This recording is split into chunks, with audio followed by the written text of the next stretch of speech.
அந்த locket chain எனக்கு எவ்வளவு முக்கியமானதுன்னு உனக்கு நல்லாவே தெரியும். அதுல நான் உன்னோட முகத்தை பிரிண்ட் பண்ணிருக்கேன்னா அதுல 1000 அர்த்தம் இருக்கு. ஏதோ போற போக்குல நான் அதை செஞ்சுட்டு போயிடல. அதை முதல்ல புரிஞ்சுக்க. இந்த வாழ்க்கையில என் கடைசி மூச்சு இருக்கிற வரைக்கும் அது என்னோட தான் இருக்கும்.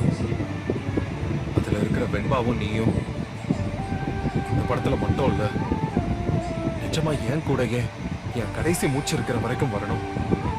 அப்படி இல்லைன்னு வச்சுக்கோங்க, இந்த உயிர் என்கிட்ட இருக்காது. என்ன பேசுறீங்க? நீங்க என்னைக்கும் நல்லா இருப்பீங்க. இப்படி எல்லாம் பேசாதீங்க. நான் நல்லா இருக்கிறது ரெண்டாவது, நான் உயிரோட இருக்கணுமா வேணாமாங்கிறது உன்னோட முடிவுல இருக்கு.